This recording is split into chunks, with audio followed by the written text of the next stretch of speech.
Bismillahirrahmanirrahim. Assalamualaikum warahmatullahi wabarakatuh. Anak-anakku sekalian, pada kesempatan ini saya akan menjelaskan mengenai dinamika hidrosfer dan dampaknya terhadap kehidupan.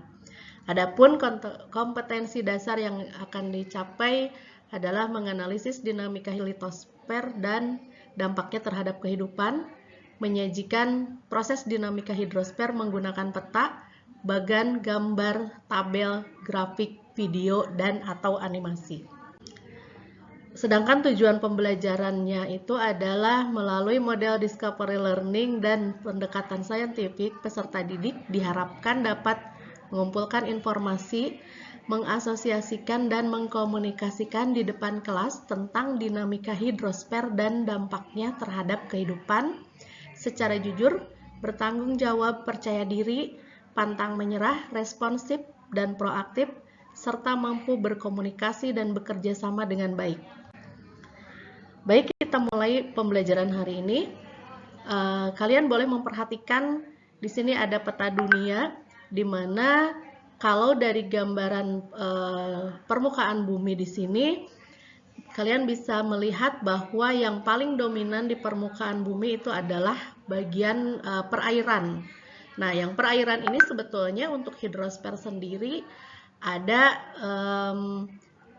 perairan darat dan perairan laut. Kalau pada gambar ini yang tersaji adalah luasan untuk perairan lautan, tapi untuk perairan darat itu tidak tergambarkan pada gambar ini karena adanya di bagian daratan, termasuk bagian situ ya.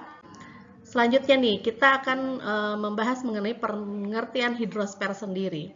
Hidrosfer adalah lapisan di permukaan bumi yang terdiri atas lingkungan air, keberadaan air yang terdapat di bumi, jumlahnya relatif tetap, konstan, tidak kurang dan tidak lebih.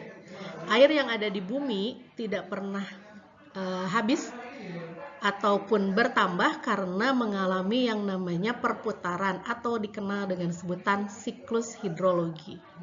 Nah, untuk siklus hidrologi sendiri adalah perputaran air atau sirkulasi air yang ada di bumi. Dan kenapa dinamakan siklus hidrologi ini? Karena air itu berputar, jadi sesudah yang kita pakai atau kita pergunakan, air itu akan terjadi proses penguapan, kemudian turun lagi jadi hujan, dan hujan tersebut sudah dalam keadaan airnya itu sudah murni.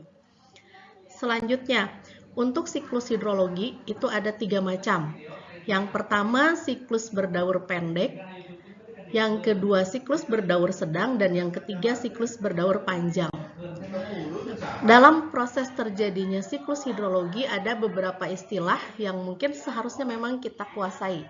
Yang pertama ada istilah evaporasi, transpirasi, evapotranspirasi, kondensasi, presipitasi, infiltrasi, perkolasi, dan runoff.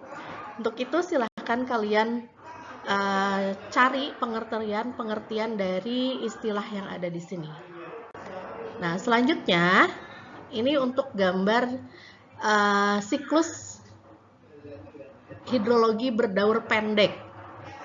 Yang pertama adalah proses evapotranspirasi terjadi dari badan air. Kalau di dalam gambar ini dicontohkan dari perairan yang ada di lautan, kemudian sesudah terjadi evaporasi dan transpirasi, maka akan terjadi yang selanjutnya adalah proses kondensasi. Kemudian dalam proses kondensasi ini terjadi di atas awan ya. Mungkin dalam kehidupan sehari-hari kita bisa melihatnya ketika melihat ke atas langit itu yang ada adalah awan.